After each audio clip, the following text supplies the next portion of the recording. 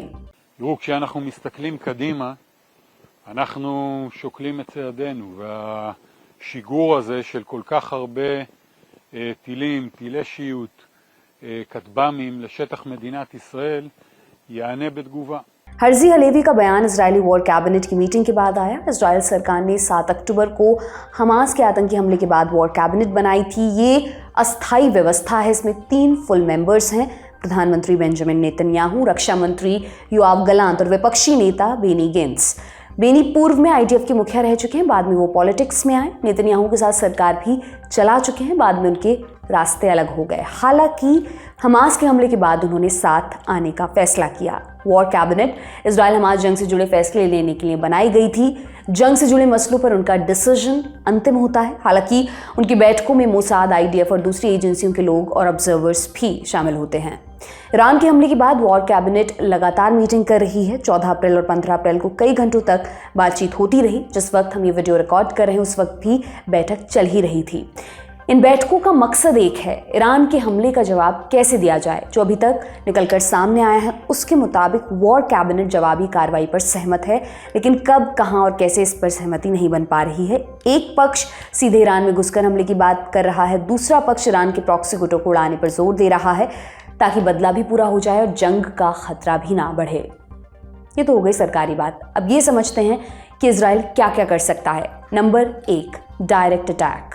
Israel की air force Iran में घुसकर बमबारी कर सकती है। अहम ठिकानों मसलन airport, military base, weapons depot आदि को उड़ा सकती है। ऐसा हमला ईरान की संप्रभुता पर हमला होगा। उस स्थिति में ईरान जवाब देगा, वो जंग का ऐलान भी कर सकता है। नंबर 2, न्यूक्लियर साइट्स पर हमला। ईरान पर परमाणु हथियार बनाने के आरोप लगते हैं। ईरान कहता है आरोप झूठे हैं, हमारा न्यूक्लियर प्रोग्राम सिविलियन यूज़ के लिए है, लेकिन रिपोर्ट्स हैं कि ईरान 1 से 2 महीने के अंदर एक परमाणु बम तैयार कर सकता है। उसने इतनी क्षमता विकसित कर ली है। इजराइल ने शपथ ली है कि वो किसी भी कीमत पर ईरान को परमाणु हथियार तैयार नहीं करने देगा। इसके लिए वो किसी भी हद तक जा सकता है। ईरान के डायरेक्ट अटैक ने उसको अच्छा मौका दे दिया। वो इसकी आड़ में ईरान की न्यूक्लियर साइट्स को तबाह कर सकता है। नंबर 3, प्रॉक्सी गुटों पर अटैक। मिडिल ईस्ट के कई देशों में ईरान के प्रॉक्सी गुट हैं, मसलन यमन में हूती, इराक और सीरिया में Islamic resistance in Iraq, Lebanon में हिजबुल्ला, गाजा में हमास आदि। ये पहले से इजराइल और उसके सहयोगी देशों को निशाना बना रहे हैं। इन गुटों को पैसा, ट्रेनिंग और हथियार ईरान से मिलता है।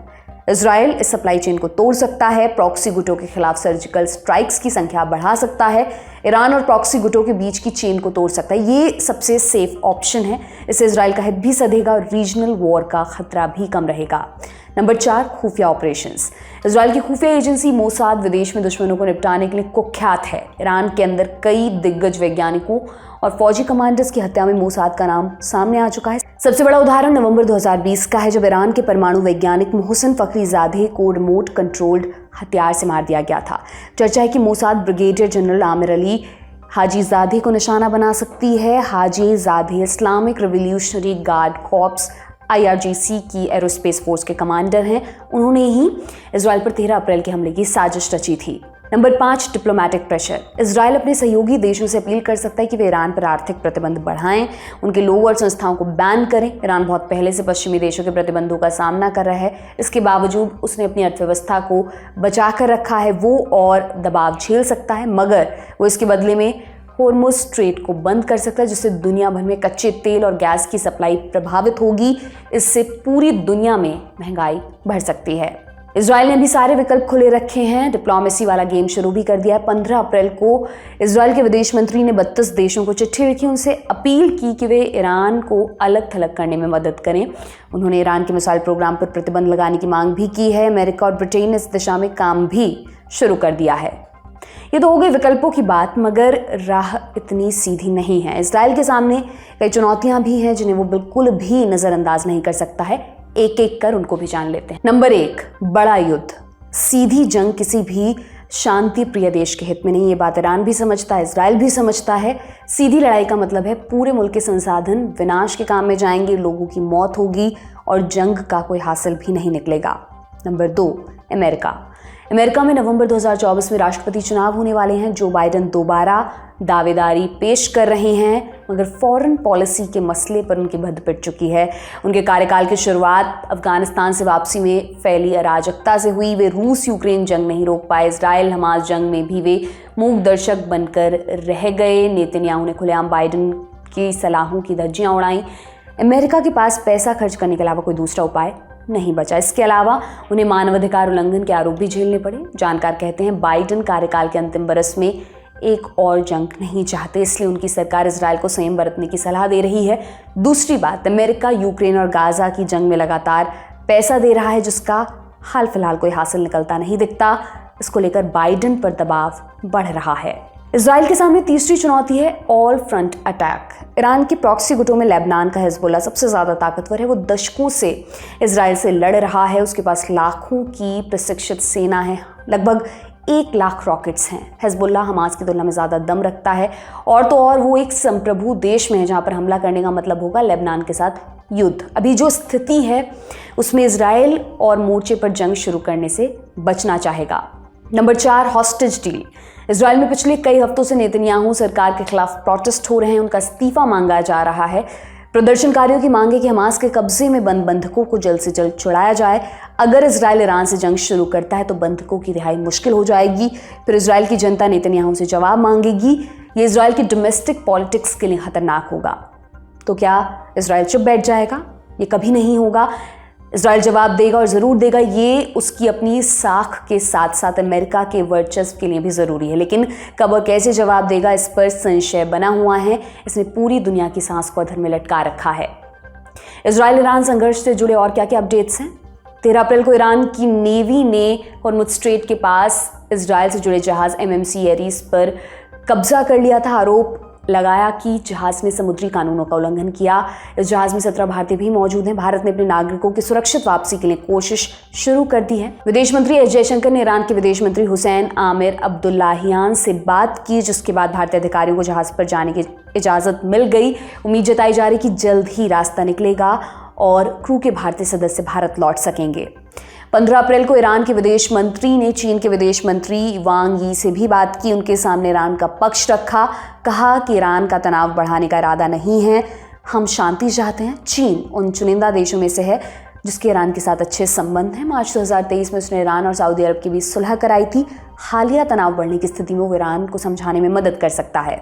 इजराइल ईरान के चैप्टर को यहीं पर विराम लगाते हैं। अगला चैप्टर अमेरिका का है, जहां एक पूर्व राष्ट्रपति को कटघरे में खड़ा किया गया है। पूरी कहानी आपको बताएंगे, पहले 2 जरूरी सूचनाएं सुन लीजिए। नंबर 1, लोकसभा चुनाव 2024 के बीच हमारी टीमें भारत के अलग अलग राज्यों में मौजूद हैं। आपसे जुड़े मुद्दों पर बात करें। अगर आप चाहते हैं हम आपकी सीट पर भी आएँ तो आप हमें chunav@lallantop.com पर मेल कीजिए। सब्जेक्ट में मेरी सीट कवर करो लिखें और हमें ये भी बताइए कि आपकी लोकसभा सीट का नाम क्या है, कौन कौन से फैक्टर्स इस सीट को खास बनाते हैं। मेल करने के साथ डिस्क्रिप्शन में दिए फॉर्म को भी ज़रूर भर दें। दूसरी सूचना इंटरनेशनल है।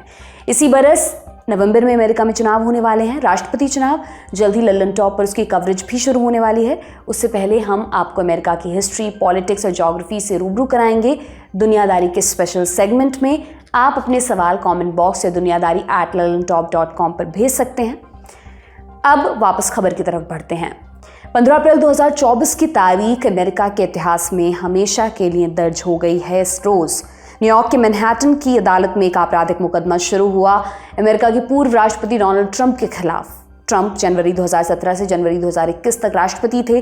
2024 के चुनाव में फिर से दावेदारी पेश कर रहे हैं। ट्रंप का मुकदमा खास क्यों है?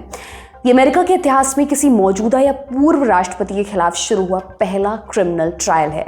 क्या आरोप है ट्रंप पर? ऐसे तो उनके ऊपर 4 क्रिमिनल केसेस है, मगर मैनहट्टन वाला केस थोड़ा अलग है। ये बिजनेस रिकॉर्ड्स में फर्जीवाड़े से जुड़ा है।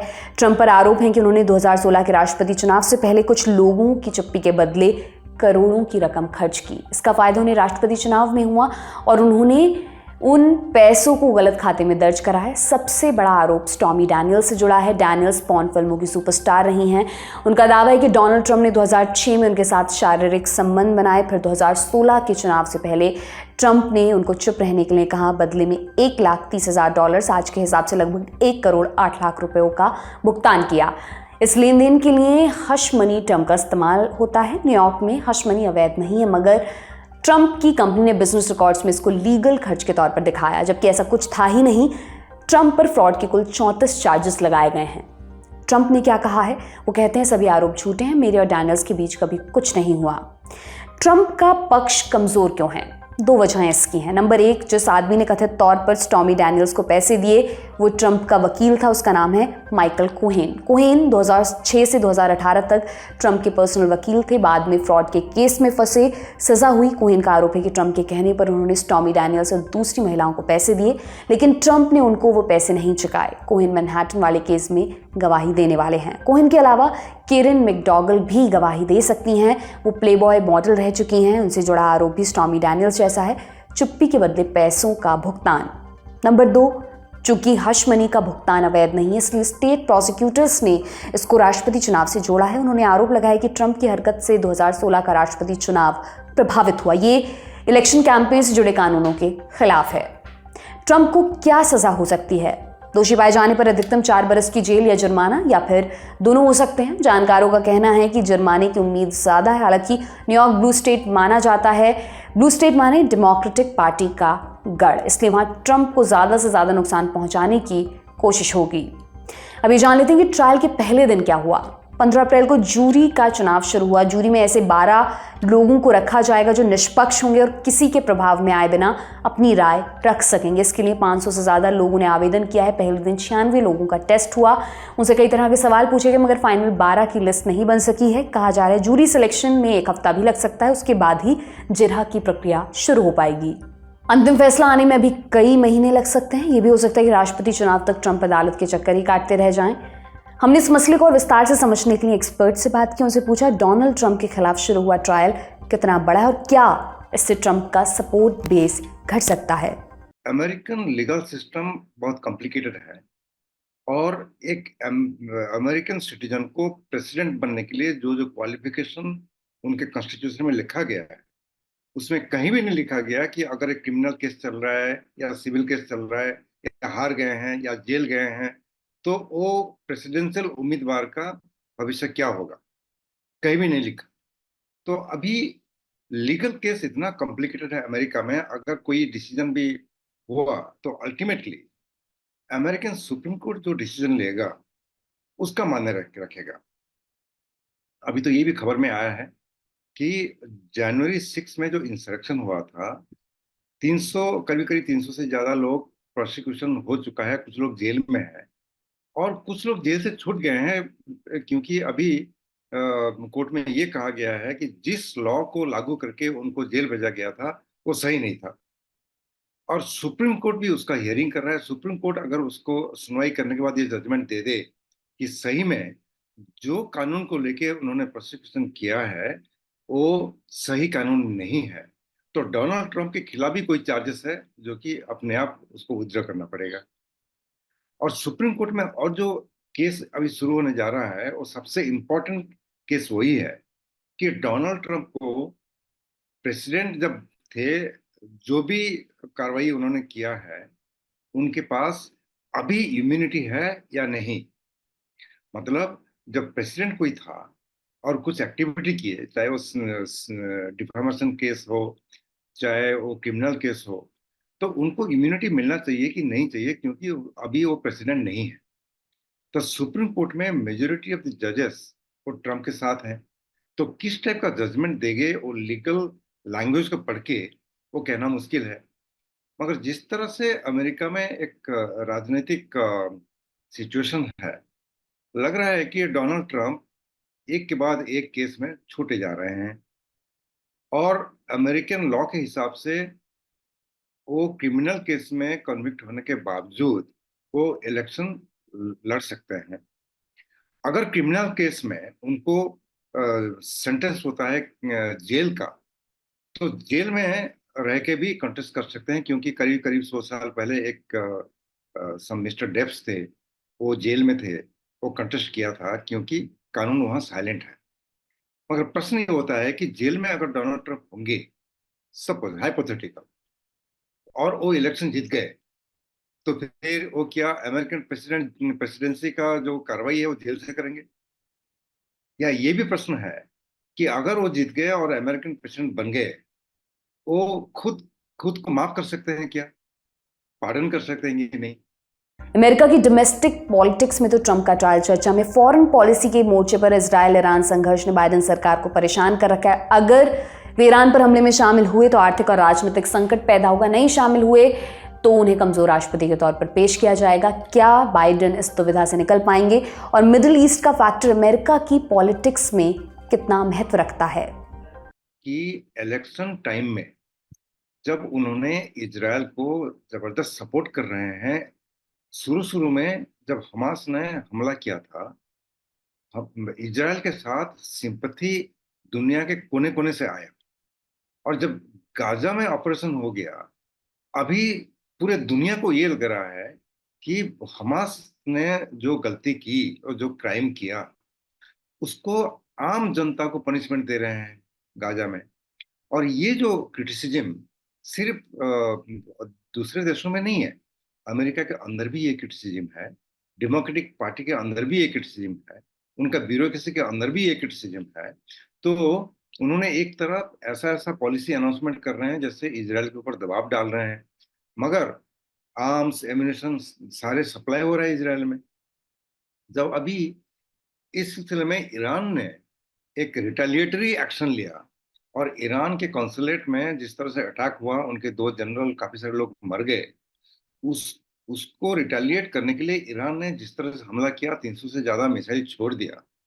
बात यह है कि इजराइल के ऊपर ना ज्यादा लोग मरे, और जो भी मरा वो कोई अरब था, और ज्यादा नुकसान भी नहीं हुआ। एक एयरफोर्स बेस का थोड़ा सा डैमेज हुआ है। तो अभी जो बाइडेन ये कह रहे हैं कि इजराइल के ऊपर जो 300 मिसाइल थे, 99% मिसाइल तो उनको एयर में ही न्यूट्रलाइज किया गया। तो एक तरफ देखेंगे कि ईरान का जो ये था कि उनको रिटेलिएट करना था क्योंकि उनके ऊपर हमला हुआ था, वो भी फुलफिल हो गया, और इजराइल ने खुद को बचा पाया। तो अभी अगर उसको ज्यादा एस्केलेट करेंगे, नुकसान सबका होगा। ऑयल प्राइसेस ज्यादा हो जाएंगे, हो सकता है कि बाकी रीजन में अगर ये एक्सपैंड करे तो पूरे ग्लोबल पॉलिटिकल इकोनॉमी उथल पुथल हो जाएगा। और जब अमेरिका में इलेक्शन हो रहा है तब वहां भी एक्चुअली आज देखेंगे तो अमेरिका का जो स्टॉक मार्केट भी काफी वोलेटाइल हो गया है, और उसका इम्पैक्ट एशिया में भी आया है। सो अगर वार ज्यादा छिड़ गया और एक्सपैंड हो गया तो अमेरिकन इकोनॉमी के लिए अच्छा नहीं है, ग्लोबल इकोनॉमी के अच्छा नहीं है, किसी के लिए अच्छा नहीं है, एनर्जी क्राइसिस हो जाएगा। तो अभी जो बाइडेन ये कह रहे हैं, उसको इजराइल अभी ज्यादा काउंटर रिटेलिएशन ना करे। मगर प्रश्न ये है कि इजराइल अब तक उनका कोई बात सुना नहीं, चाहे वो गाजा में जिस टाइप का हॉस्पिटल में अटैक हुआ हो, या जिस तरह से वो रफाल एक अलग सिटी है वहां भी उसके मार रहे हैं सब लोगों को। तो इजराइल अगर बाइडेन का बात नेतन्याहू ने नहीं सुन रहे हैं, तो अभी सुनेंगे नहीं सुनेंगे तो इजराइल के ऊपर डिपेंड करता है। इजराइल अपना असेसमेंट करेगा। मगर जो बाइडेन ने साफ साफ कह दिया है कि जिस तरह से ईरान ने हमला किया, उस हमले के खिलाफ अमेरिका, ब्रिटेन, फ्रांस सब मिलके इजराइल सहित उसको काउंटर किया, और सारे मिसाइल को, ड्रोन्स को न्यूट्रलाइज किया। और अभी अगर इजराइल दोबारा हमला करने के लिए कोशिश करेगा तो पूरे विश्व, अमेरिका सहित, इजराइल के साथ नहीं होंगे। आज की दुनियादारी में बस इतना ही। कल फिर आपसे मुलाकात होगी, इसी उम्मीद के साथ मैं विदा लेती हूँ। शुक्रिया, शुभ रात्रि।